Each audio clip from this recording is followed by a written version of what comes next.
Y'all know what it is.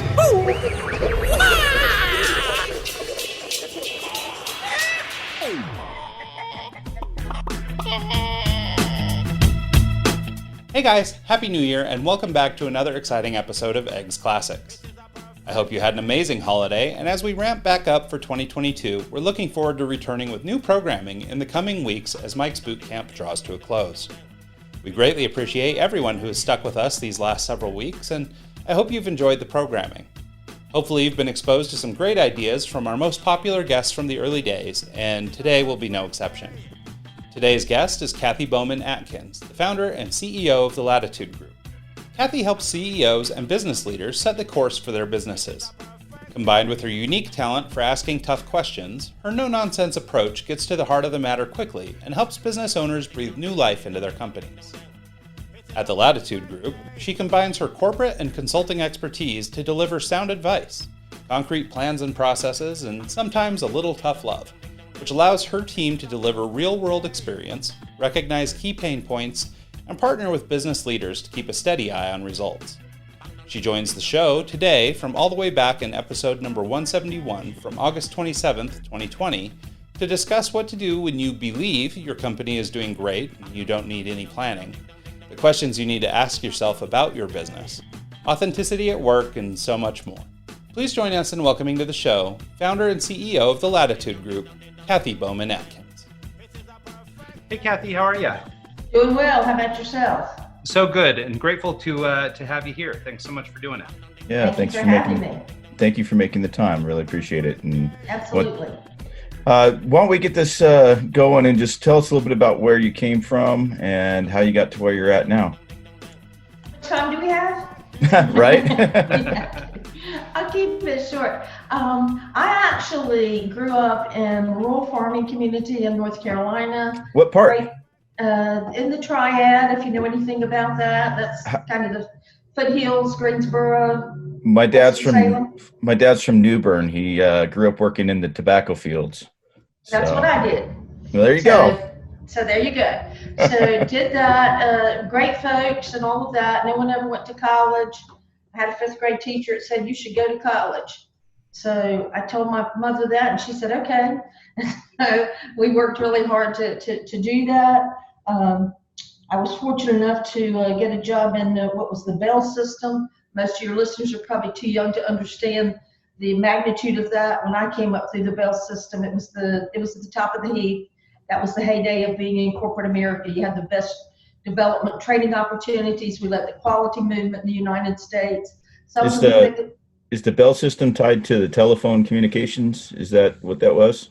Bell system was AT&T, Western Electric, and all of the Bell telephone companies all in one big company. Okay.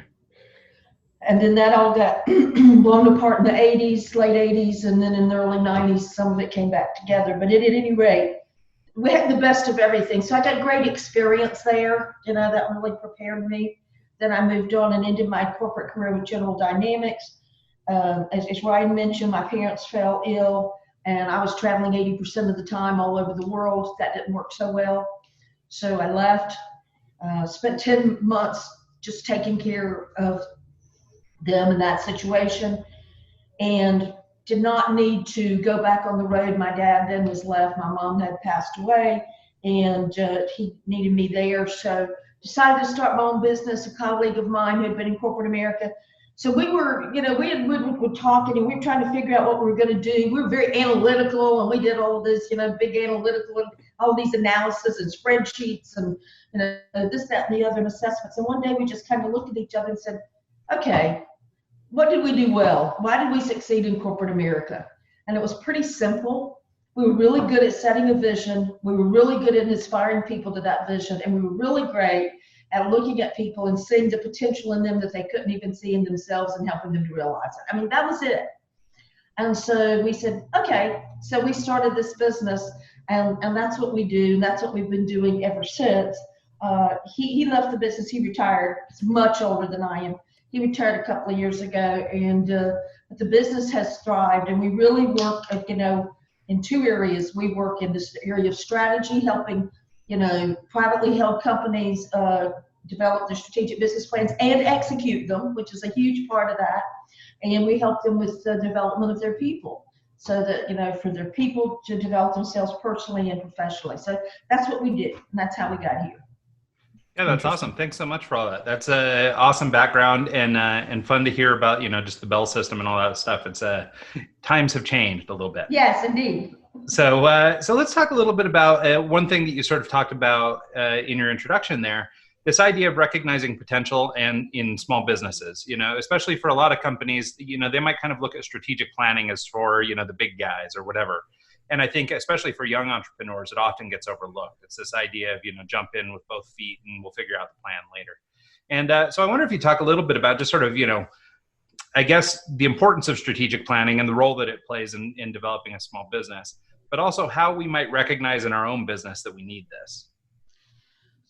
Great question. I would say a couple of things. For entrepreneurs, people that are just starting out, a business, I don't think that, it's been my experience, that they need to tackle this great, huge, humongous strategic planning process. That's not what a new entrepreneur starting a new business needs. You need a business plan. You need a pragmatic plan that sets out a financial roadmap for the next year, and maps out the things that you have to do to get that business off the ground, to get it running. So that's really about basic, fundamental, sort of blocking and tackling kind of things for a small business that they need to do. It doesn't need to be some huge thing with a ton of goals and action plans and all of that for new business, right? But there does need to be a roadmap. And so, that's what we help people do. From there, what my company really focuses on, yes, it is small businesses, but it's established businesses that have a goal, privately held. Usually we're talking, $25 to $200 million, which those are still small businesses, of course, as you know, Brian. That's small? And so, what? Yeah, that's small. That's small. And we have a light versions for smaller ones, but, that's what you're doing. But how do they know that they need that? Here's the thing. There's not a business in this world that doesn't need that. I'm just going to tell you that right up, because, people say, well, things are going great. So, everything's going great. And I say to these people, then to what end? If they're going great, what are you doing to leverage that? What are you doing to make sure that momentum keeps going, to put the things in place that you need to leverage that to its greatest end? And how are you going to know, what you need to do with that, right? Okay, it's going great. So what are the triggers that tell me when things may not be going to be going so great, so that I can see those ahead of time, in those kind of things. It's great if it's going great, but you still may be sub-optimizing. So people need a plan to do that. Again, it doesn't have to be, this big convoluted thing. We do not hand people a big book to put on the shelf that says, here's your business plan. They have their plan. If they want it on a piece of paper, we can give it to them on one piece of paper. But most everything now is done online. We have a portal. They have a project management tool. Whatever goals and action plans they have are in there. They can update them in real time. We have monthly business reviews. We have signal lights that say it's red, yellow, or green, tells them how they're doing against it. So it's just a really easy process. There's not any big books or anything like that. So you're looking for a more established business that's, got X amount of income coming in. When they come to you, what's your first step? What do you analyze with them to put a plan together? Well, before we start putting a plan together, that is a great question, Mike. Thank you for asking it, because it's different than what most people think. Our process is not about that. The first thing we want to know is, for the business owner or the business leader, whoever's in charge and responsible, what do you want this business to be? What do you want to get out of this business? You got to have that commitment first to know where they want it. It's their business. They put in the equity or the sweat equity. So you got to figure out what they want to get out of this. They have to have a commitment to it. So that's the first step. Once we figure that out, and the second thing is, what are you willing or not willing to do to get there? In other words, what are your values? There's some things that, we could do to get there, but we're not going to do it because it violates what we think is important, what our values are. So we don't spend any time sitting around, contemplating your navel or wordsmithing values. We have a way to get there that's pretty simple and easy. but also authentic and down to earth.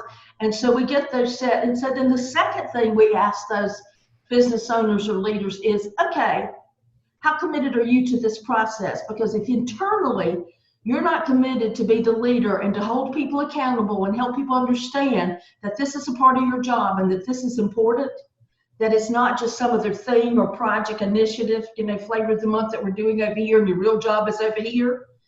If you don't have that, we have great processes and tools. We know how to facilitate this. We know how to help you put together a plan. But if you don't have that, you're going to sub-optimize at best. So are you willing to make that commitment to really be the leader internally to drive that plan? And then the third thing we want to know before we'll even talk about starting a strategic planning process is, excuse me, is are you willing to commit to at least a year? In other words, once we develop that plan, we're going to move into execution mode. A lot of people develop plans, put them on the shelves or stick them now, obviously, in that portal over there that they never go look at again. But we're working on the execution. We're there with them because the minute the ink dries on that proverbial plan, things start changing. You're never executing at the end of the year that plan that we developed in month one. But you've got a roadmap to be changing those things. So we're looking for that kind of commitment. And then before we start, we tour facilities if they have multiple facilities or a location, whatever it may be, and we interview people across the business. Business leaders, no matter how open they are, how welcoming they are, how open their door is for employees to come in, employees down in the organization know things that they don't. And we need to know that to help them to develop that right plan. So all of that takes place before we come in and start saying, okay, fill out these templates, tell us this about your markets and your products, your services, your competition, all of that kind of stuff. And we start whittling down to the plan. Yeah, I like that. I'm listening to a book right now called Start With Why. I know that book. Yeah, I think he uses a case study with United Airlines where a CEO was horrible. He had the whole top floor locked off and the huge security guards, only people with certain access could get up to the top and talk to him. And then the new CEO came in and made it employees first. And then he'd actually go down and throw bags with the baggage handlers to actually hear what's going on and get them working. And he totally redid the whole business by having that mindset. So I like that you go and you actually interview the lowest on the rung and then work your way up and figure everything out. So it makes complete sense. Yeah, there are a couple of things you mentioned there that I'd like to unpack. I mean, one thing in particular is this idea of just this roadmap we were talking about. And as you were describing, you're doing all these steps so that you can get people on the road. But the comment that I liked that you made was this idea that at the end of the year, we're not executing on the same plan we made at the beginning. What I think that illustrates that's really strong is this fluidity. Absolutely. I think so many people get caught up in their strategic planning almost as the excuse to not move forward. Because the plan changes day to day. So how could we ever write a plan? How could you ever do that? And so they either just don't do it or they use it as an excuse for not doing something else. And so I really like that point you made. And I was just thinking about sort of the roadmap as an analogy in that the roads and the different paths and stuff, those might be predetermined. So maybe those are our goals, right? We're trying to achieve goals. Right. But then the hazards that come up along the way, the tree that blew over or the flash flood somewhere or whatever you're encountering, those things aren't on the map, right? That's so right. Even though we figured out a map, we still have to adapt and we have to figure out how to get around these hazards as we're going. And I think that that's a really smart way of thinking about, this planning in general. But then also I wanted to sort of branch into a discussion on goal setting a little bit and helping people uncover what it is they actually need. I think so much of developing the strategy is understanding what you want, where are you going? And to stick with our roadmap, to which location are you heading? And so I wondered for people who, I think especially in the entrepreneurial community, there are a lot of folks who get started in business because they have a passion or they have a product or they have a whatever. And, the rest is kind of, we assume it will fall into place, but we're really, focused on the one thing that we do or the one thing that we know. And so I wonder if you talk a little bit about how you help guide your clients or potential clients through this like goal setting step or helping them better understand who they are and what they want, sort of back to that first step in your strategy plan. Well, we ask them, we look at them and ask them things like, if you look at your life, depending on the age of them, quite frankly, we might say, if you look at your life 20 years from now, where do you want to be? What are the things you want to have accomplished? And, we hear all kinds of things, right? Obviously, send your kids to college, have a retirement home, have a home at the beach or in the mountains or in Hawaii, or I want to be able to sell my business at a great profit or turn it over to my kids, all different kind of things, travel the world, you name it. Okay. So what do you want in 10 years? What do you need in 10 years? Okay, that's maybe a different, place. Kids may be in high school. We got to be, paying for all of those, prom dresses and cars and all of those kind of things and blah, blah, blah, blah, blah, and going away to school. So that's, we talk about that. It gets personal. What do you want out of this business? And then talk about what's your passion and getting there. What do you want to, accomplish? What do you want to give back, or what's important to you? What do you enjoy? What drives your passion? So that helps to kind of formulate, where they want to be. And then you back up from there and say, okay, where are we now? Okay, this is where we are now. And we start taking some assessments. So we find out where they are now, right? And you want to go, this is where you want to be out there, 5, 10, 15, 20 years, because we want to know what the long haul is. But then what we do is we say, okay, what are the necessary and sufficient things that have to occur in the next year that have to happen? And we drive that down to 8 or less goals. Now, that may not sound like a lot for a company, and, companies that we're talking about at whatever size. If it's an entrepreneurial company, I think it's 2, 3, 4 goals, all right? Because then you're going to take those goals, and we do that through a process of, okay, we have all these things, and now we go through a process of people going through and saying, but if you could only have 2 of those, what are the 2 that absolutely have to be done this year? Okay, and we go through a process, and they do some pre-work. So we don't come in there with a blank piece of paper. They've already thought through markets. They've already thought through products and services. They've already thought through internal processes, opportunities, all of those kind of things. We have all kinds of things. And so we go with each one as a module, and we start with, a bunch of stuff, and we whittle it down through a process, what's really important. Get it to the critical 3, 2 or 3, and then we go through what we call, believe it or not, a walk of fame at the end. And so they've got all this up there and say, you can only have 7 or 8 goals.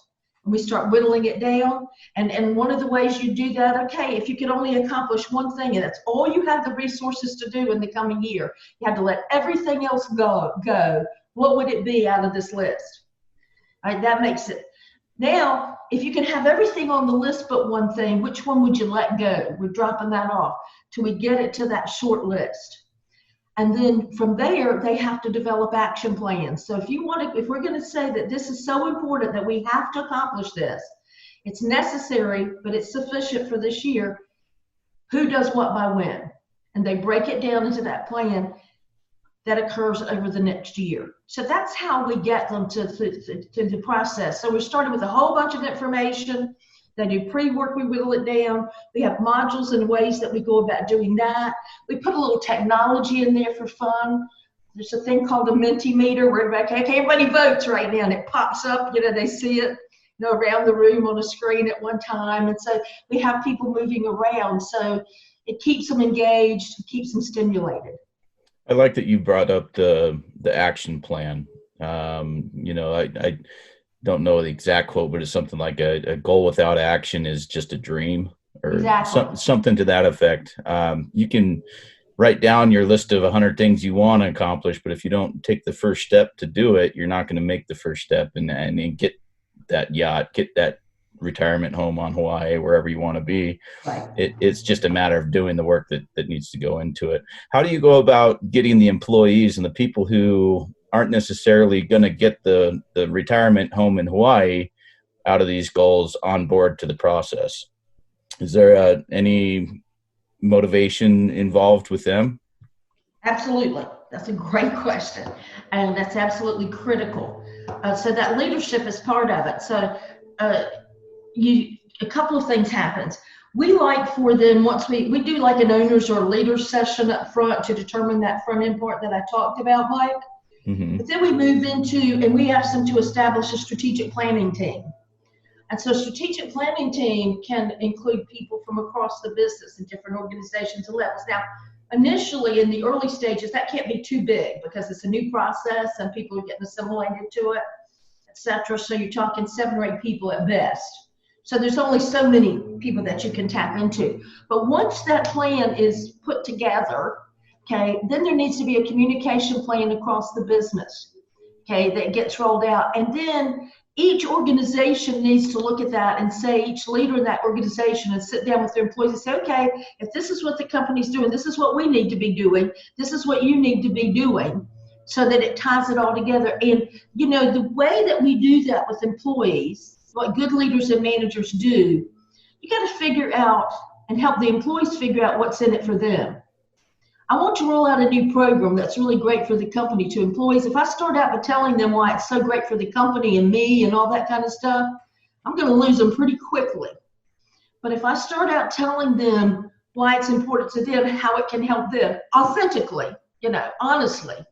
And then if they look at me and say, well, it's not going to hurt you too much either. Yeah, you're absolutely right. It's good for me too. It's good for the company. But you got to get them to buy in, and then you have to be honest and follow through with that.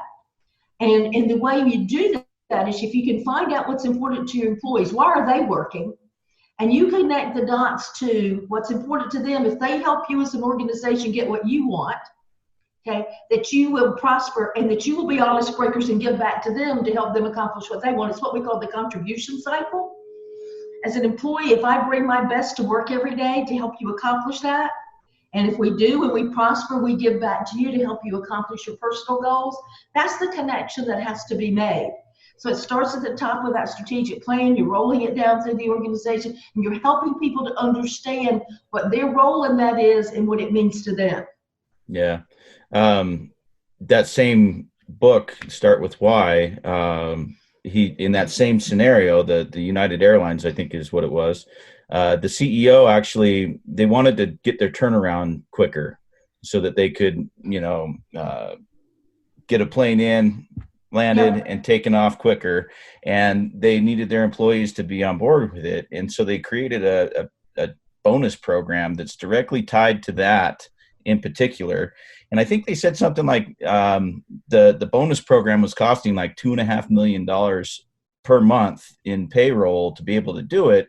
But in the turnaround time, if they had X amount of time, you know, if it took 40 minutes instead of 30 minutes to get the plane around, they were losing $5 million. So it was incentive to pay the $2.5 million was nothing compared to the $5 or $6 million that they were going to lose by not doing. And he actually made that check. He wouldn't include it in their paycheck. He sent it out specifically on its own, separate, so they knew that this is why they were getting it. Exactly. And I just thought that fit in well with what you were saying. So yeah, that's awesome. So moving forward and sort of actually circling back a little bit. So we've spent a lot of time discussing this, and I actually like that you brought in the rest of the company in that last little bit there, because to this point, we've sort of been talking from the leader's perspective and trying to understand the needs of the leader. But, you know, for a lot of people, you know, and as we discussed, a lot of people come to entrepreneurship with a business idea or a product or a service or something that they like to do. And, you know, it's easy to, you know, get real close to our own ideas and not really see the forest from the trees. And so I wonder if you could talk a little bit about, you know, first, how do I even know that I need help? Like, what are there some signs I should be looking out for? Or, you know, what sorts of indicators might I find in my business that sort of indicate that we're off track or that we need help? Well, I mean, there's obvious ones, and then there are less obvious ones, or that we don't. I mean, the obvious ones, obviously, is that we're not getting the results that we want. You know, we're not making the money that we want, having cash flow issues, right? Paying our bills, those kind of things. Those are pretty obvious ones, right? So that's there. But the other ones are if you're always frustrated. If you as an entrepreneur are always frustrated that things aren't getting done, they aren't getting done right, okay? That things are always lagging behind. I know that this needs to be done and that needs to be done and blah, blah, blah, blah, blah. And you're always running around like a chicken with your head cut off, you know, trying to figure out how to get all that done. That is a sure sign. And one of the things that entrepreneurs in particular, right, a mistake that they make, and it's because of their passion a lot of times, okay, is they have this passion, and they also, most entrepreneurs have a dream about taking that and growing it, making it, big and wonderful and having a great impact, right? Because they're passionate about it. But what they don't understand is oftentimes they're holding on to everything, and the only way you can scale any business is to let go, okay? And to find ways to let other people do things, right?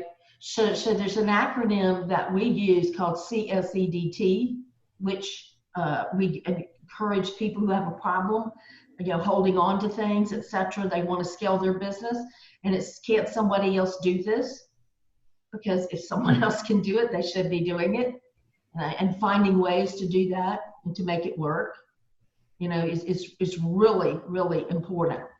So if you're just frustrated all the time, and another thing, if you're always saying nobody else can do anything right, I have to do everything myself, that's a telltale sign, okay? And if that's your philosophy and that's what you're going to cling to, you're never going to grow that business, and you're never going to stop being frustrated. Yeah, no, I think that makes an awful lot of sense. And so, I mean, I guess the flip side of that coin then, is there some, I guess, what are the good guys doing, or what are the successful companies doing that maybe I could look at as a business owner, or, maybe even running a larger company if I'm, analyzing my competition or something? Are there things that I could look out for in a competitor, or in, maybe just another company I like, that would be sort of indications that they're doing things the right way, that, these are the things that I should be aspiring for? Well, if you're talking about looking from the outside at someone else's performance, the greatest way to really gauge that is what kind of customer satisfaction or customer loyalty they're getting. That's where it's always going to show up, okay? Or if it's a business where employees face the public in some way, where your employees, if your employees, how your employees seem. If I walk into a place that I'm thinking about doing business with and having a relationship with, and the employees are all disgruntled and unhappy and grousing, that's not a good sign. That's probably not the business that I want to be associated with, because there are problems there, right? But if I can go into a place where people seem proud to be working there, they take pride in it, right? And they take pride in their interacting with you, giving it their best, etc. And I hear people talk about them being a good company, that's a pretty good sign that they're doing something right. So then you start asking questions, and more often than not, they have some kind of plan or focus. They know the key things they need to be focused on, and one of those is the best interest of their employees. I don't care what company it is, the best and most critical asset you have are your employees. They go home at night and you want them to come back the next day as their best selves. Okay, so that's really important, and most of them have to have some kind of values and culture that they live authentically, and have some focus. And so that can be a big plan, a little plan, whatever plan it is, but it has to be effective, and they have to be executing on it. Okay. Good. Yeah, no, I like that too. And you touched on a term, you've mentioned it actually a couple times throughout, which I love, but it's this idea of authenticity. And yes. I think that, obviously it takes a lot of work to be authentic. I think a lot of people don't think it does. Like they just sort of think, if I'm just, kind of the same crappy human I am all the time, I'm being authentic, right. I mean, you may not like it, but I'm being authentic. Right. I wonder if you talk a little bit about just sort of authenticity as it applies to work, but also as a general ethos, because I think there's so much around this, and I see a lot of companies, especially, at least for a brief period, I work in and around marketing and advertising, and in my field, it's really common for, even smaller agencies, as well as the big ones, to sort of, they buy the ping pong table, or they get the fridge, or they start buying lunch or whatever, right? But so much of it is kind of keeping up with the Joneses. Like this has become expectation. All the agencies are doing this. And it's not really coming from a place where, as you mentioned, keeping the employee's best interest in mind. Really it's more about putting on a face, right? Or sort of looking like we're being true to our ethos. And so I wondered if you'd just talk a little bit about sort of authenticity as it's a factor, not only in your business, but how maybe you draw it out of people that you're working with. You made a great point in framing that question.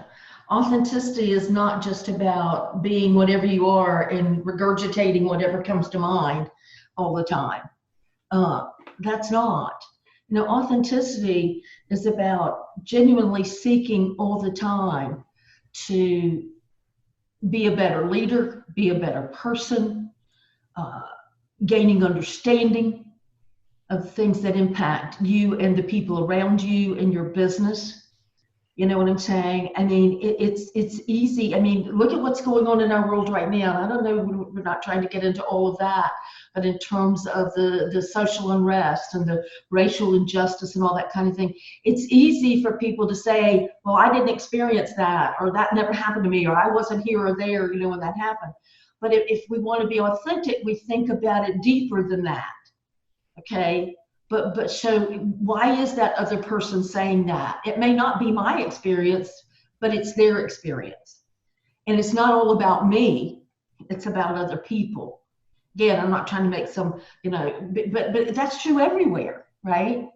Yeah. And so there's this really famous marketer. Most people know him, this guy, Seth Godin.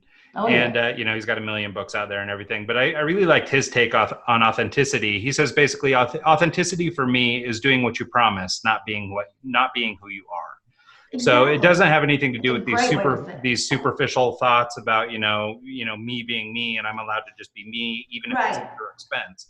But it has more to do with sort of this, another word for it might be integrity, right? It's this, understanding that we do what we say we do, and we do that, and that is what makes us authentic. And so I think that that's a really great thing, and a big part of business, of course, maybe more so now than ever. But you also have to have the initial core values and your mission statement and everything up front, so you don't get in a position where you're promising something that you don't want to promise. Yeah, you need so to true. Have that kind of line drawn in the sand beforehand, so you don't go against your core values. So. Yeah, it's true. Well, and that's another place where authenticity comes in. See, I think authenticity is really important in terms of really effective leadership. So I think people need to think long and hard about their values, and that's a short list. There are very few things that are absolutely unequivocal or black and white. So that's a short list, and you need to think carefully about that. Then I'm saying that I'm always going to abide by that, but we're all human beings. So everybody's going to stub their toe every once in a while, right? And make a mistake. The thing is, if you're authentic enough to say, yeah, I did stub my toe, I was wrong about that, you called me out, thank you for that. And I get that we're not just willy-nilly going around thumbing our nose at those values. We try authentically to live them every day, but when we screw up, we authentically own that and move forward. So yeah, I think that's the difference. Actually, on your website, you mentioned 360 influencing skills and accountability. I kind of think that might be in the same mindset. Can you break that down a little more for us? What that is, the 360 part? Yeah. So for example, when you set values in an organization, what you really should be saying as an organization is that those values are for everybody, and those values are for everybody to hold everybody else accountable and call them out. So if I work for you and you're my boss, but you do something that violates that, you've given me permission, or you should have given me permission. I should do it in a way that keeps you whole and in a good way, not put you in jail, but I should be able to call you out on that in a productive way. Say, hey, Mike, maybe you didn't think about this, but that thing that you did over there really is counter to what we say we are in our values, right? And should be able to have a discussion about, not to be accusatory or any of those kind of things, but to be able to. So that's the 360 aspect. It should be of values, that they are, up, down, and vertical and horizontal. Everybody has the right to hold everybody accountable to those. Yeah, no, I think that makes a lot of sense. And then also, just sort of as it pertains to all this stuff, one of the traits or characteristics I think we're describing here is empathy too. This ability to actually feel what other people are feeling, or at least care about it, right? And figure out how to build it into our system, make sure that things are sort of adhering to our values, and that we can, be empathetic to their cause. So I don't know if you've got any thoughts on that, but I like the idea of empathy as it pertains to leadership. I think that good leaders are empathetic. And let me give you an example. I'll talk about myself, and I'll talk about how I got there. I mean, a lot of it's your upbringing, this, that, and the other, but I had some great mentors through the years. And one of the things that I learned pretty early on from a lot of different experiences, mentors, is no matter what you have to do with regard to leading and managing people, sometimes we have to sit down and have hard discussions, okay, that some people call, disciplinary. Sometimes we actually have to relieve people of their positions. That could be for cause, or that could be for lack of work, whatever the case may be. But the cardinal rule is keep them whole. They are human beings, right? And the good leader does that. And I can remember a situation that I had a mentor. We had someone who had a 30-year employee who had made a mistake, had made a life mistake. He had some really big things happen in his life that were not good, big divorce, lost, everything that he had, blah, blah, blah, blah, blah. And he made a mistake, right? He made a bad choice. He made a bad choice and committed, it was minor, but some fraud. And so at any rate, we had to discipline him, and we terminated, we let him retire. We took a little bit of his benefits away, but we pretty much left him intact. But my boss, he worked for me, but my boss did it. He brought me in. I think he knew that I needed that lesson too. And he sat this man down. I will never forget it. He sat this man down and he said, look, to this gentleman, he said, look, Joe, his name is not Joe, I'm making that one up. And he said, look, Joe, he said, look, I know that you've been through some tough times. I'm really sorry about that. That's really tough. We've all been there and had some tough times. And you've been a great employee. You've done some great things for this company. We really appreciate it. And for the great majority of your career is nothing but stellar contributions, blah, blah, blah. And I'm so sorry, but you made a bad choice here. We can't just overlook that. No, but here's what we're going to do, blah, blah, blah. And the guy stood up and shook his hand and thanked him. And my boss looked at me. This was a building that had 3,000 people in it that started pouring out of there at 4:15 every afternoon. And it was about 3:45, and he looked at me. He said, you get him out of here and signed out and out of this building before everybody starts leaving. In other words, he cared about his dignity, and he kept him whole. And that was such an example, and I think that's what good leaders do all the time. We don't denigrate or demean people. We keep them whole even when they've screwed up. I'm not saying that we condone it, and we don't take action, but people are human beings. So I have a lot of people that I've walked out the door through the years. Many of them send me Christmas cards. I have lunch with them. They call me up. I mean, you can still do that. Yeah.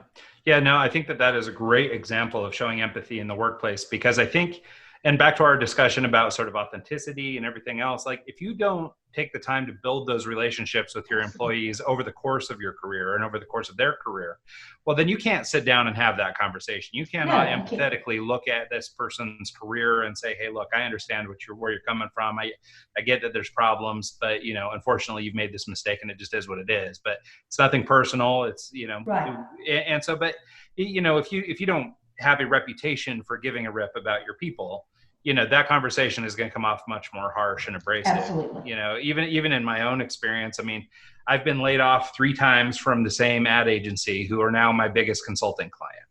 And we've been working on and off together for about 10 years now. And it's, but it's all that, right? I mean, I go in, I come to work for them, then I get laid off, and we pat each other on the back and said, okay, well, I'll call you tomorrow for a contract gig, and then we'll keep moving, Right. And, so I think it is, I think it's really important. And, I mean, just to sort of solidify your point, I mean, the reason I have that relationship with this particular client is, we built great, authentic relationships. They know me, I know them, we care about one another, and that makes it possible to have that sort of level of connection. Absolutely. Yeah, I like that.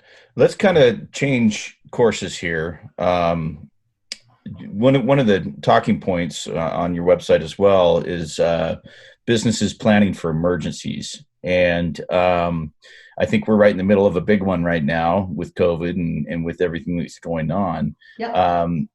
How can a business plan for and recover from something like this? I think you refer to it as resurgence planning and convergence planning. Can you maybe break that down for us?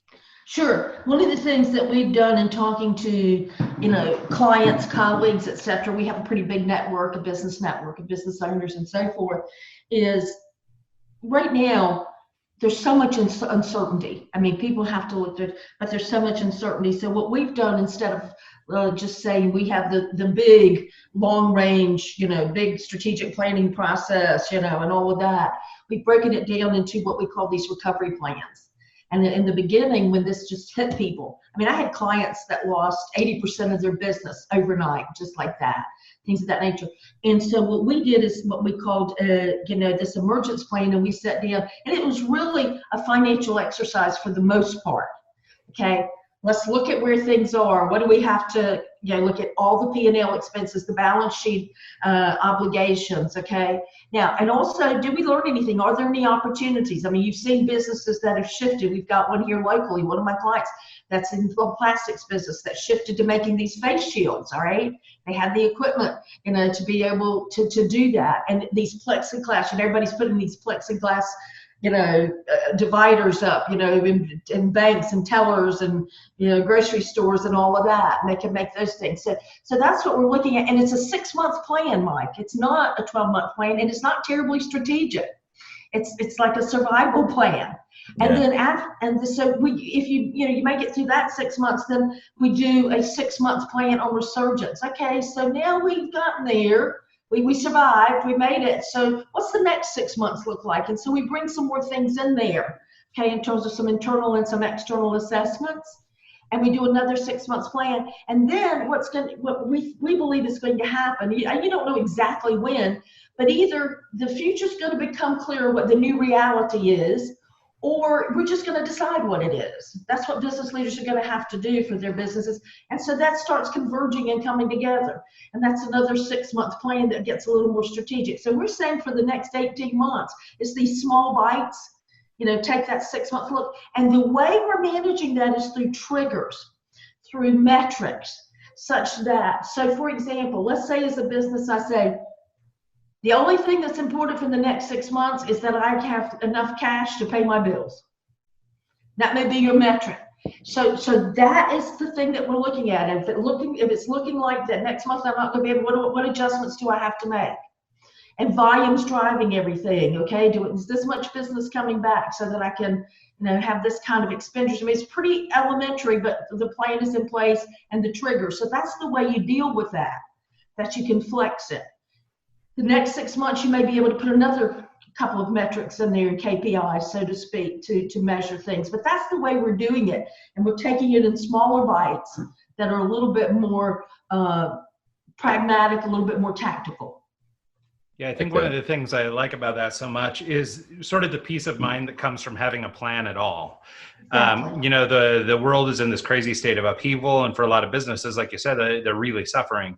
And so it can feel a little chaotic and a little out there. And if you're trying to stick to old plans, back to our earlier metaphor with the roadmap, if you're trying to stick to those old plans, well, they're just not applicable anymore. There are too many road hazards in the way for us to make our trip right now. And so, so I love the idea of that. And then also just sort of the idea of bringing some normalcy, even despite craziness, right? So, I mean, we're developing, what at least can be stable and steady, for the well-being of our clients and for the well-being of ourselves as we're trying to run our businesses and things. I mean, it makes an awful lot of sense to do something like that. So I love that you're doing it. Yeah, I like the pivoting point that you brought up, how your client, went from making X to making B, just something completely different that fits into what they can do. There's a distillery company up in Park City close to us that went from making, vodka to making hand sanitizer because they were set up for that. And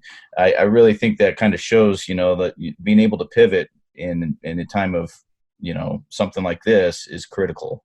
Absolutely. And we all kind of need to be able to do that.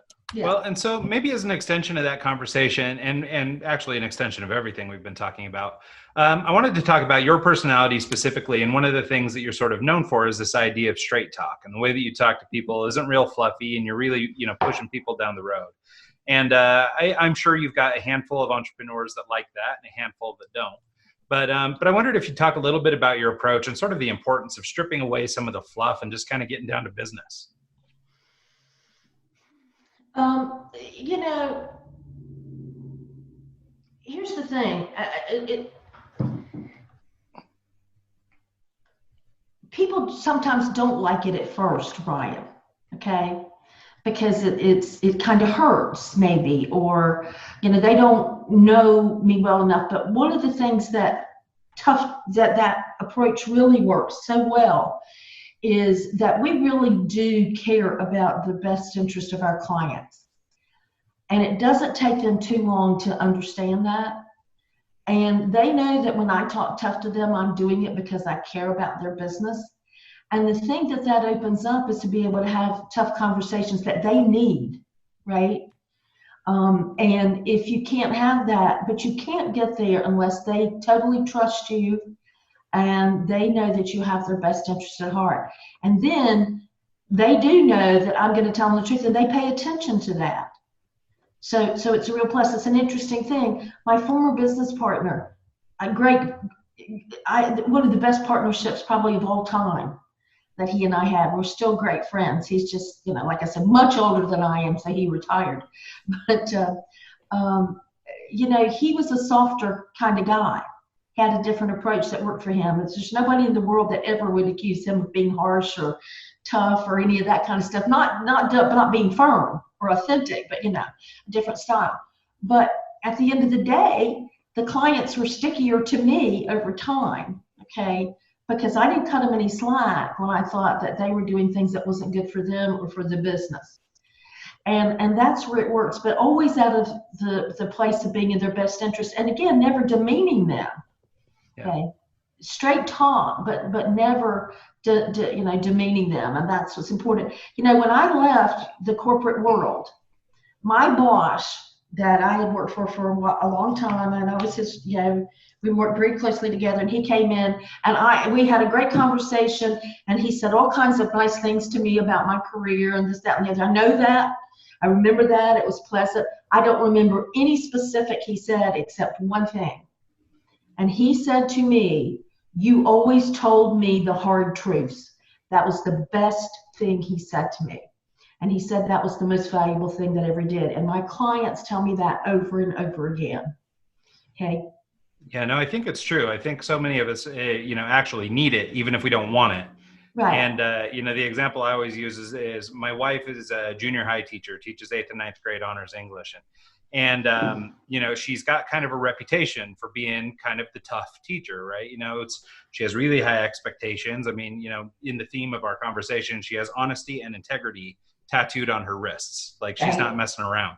And so, you know, so she holds a really high standard for those kids. And, you know, in the short view, you know, if you really look at like the day-to-day interactions, it might come off like, oh man, she's so tough. You know, why is she being like that or whatever, you know, but like you're saying, it comes from a place of, you know, actually caring and wanting these kids to excel. And so what ends up happening is, even, you know, up to today, I mean, she's getting, you know, graduation announcements and wedding invites and everything from kids that she taught 10 years ago. Exactly. You know, who are now coming back to her because her class was so impactful for their lives. Exactly. You know, and you know, I mean, sure, in the short moment, it's great to have that nice teacher that's cool and just kind of lets you do what you want to do. But in the long run, what you really need is someone to sort of help set you straight. And I think people who offer that guidance along the way are really critical. So I appreciate that about you. Yeah, absolutely. And we do find that to be the case. Yeah, I think it's critical that you have someone who's there for you like that can actually, you know, sit back and tell you, hey man, you're screwing up. You need to do this. This is what's wrong. This is why it's wrong, and not sugarcoat it, because if they sugarcoat it and they just try and appease you, it's not there's no accountability there, and there's no forward progression coming from there. So, yeah, and doing that from this authentic place, just to go full circle, you know, not just that we're being hard on you, but we're being hard on you because we care.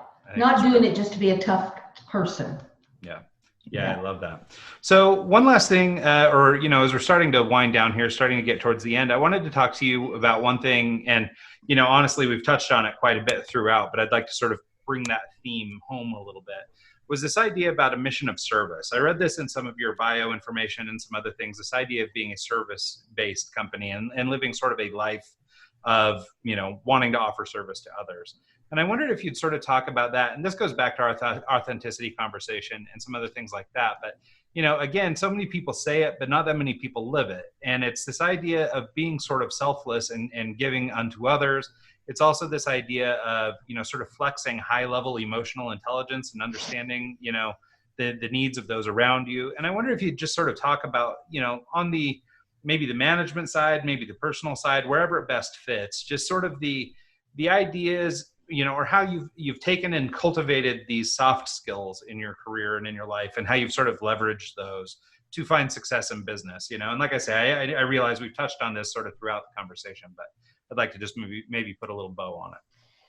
Well, for me, I think I'm probably a really great person for you to ask this question of, because I'm not particularly a warm and fuzzy person, right? I'm not, and I get that, and people would say that. I'm not, so that's true.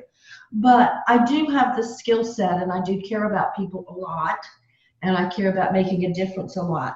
So I have a skill set of being able to lead and being able to influence.